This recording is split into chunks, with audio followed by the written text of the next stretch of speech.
The Titanic was an impressive passenger liner that famously sunk after striking an iceberg in 1912.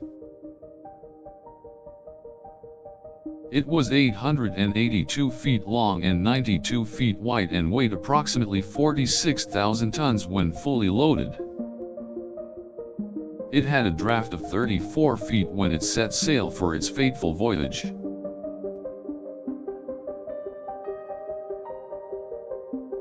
This means the actual depth from the waterline to the bottom of the ship was about 30 feet.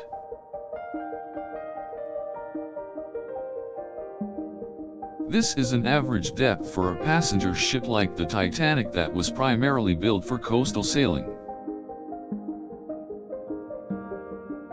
The crew and passengers were protected by 7 watertight compartments which closed off on the ship. The compartments could be filled with air or water to regulate buoyancy and keep the vessel afloat.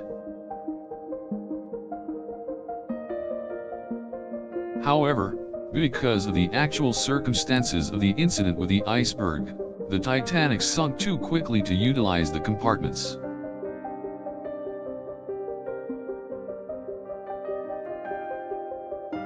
Despite this, the Titanic was quite a deep vessel taking into account its length and width. To give some perspective, its full draft was roughly the same as a 15-story buildings.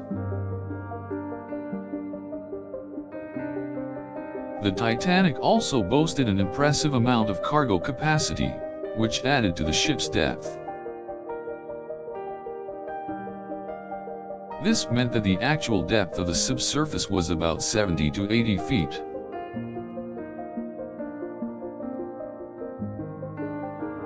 This depth was quite significant for a ship of its time, as it could cruise in waters deeper than 100 feet.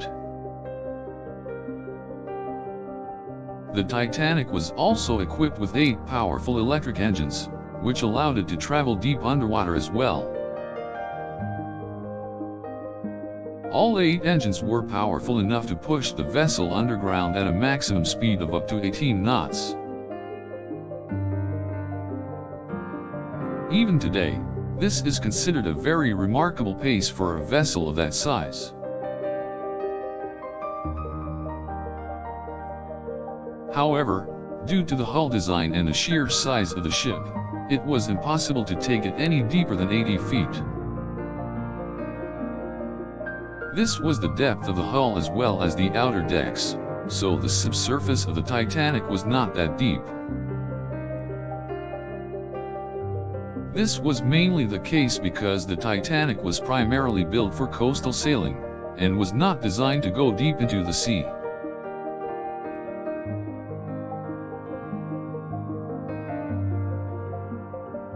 The Titanic's design and capabilities only allowed it to operate in water depths of up to 100 feet, any deeper and the ship would not be able to withstand the pressure.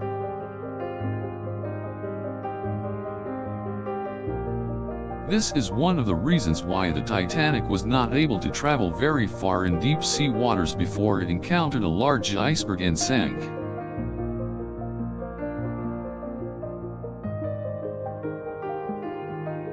The Titanic was a remarkable ship, but its undersurface was not particularly deep, so the vessel was still somewhat limited in its abilities.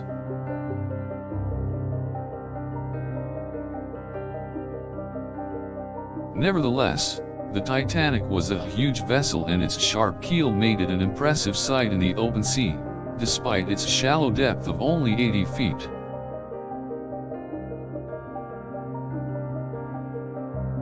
Thanks to its impressive engines and powerful hull, it was capable of traveling at great speeds deep underwater.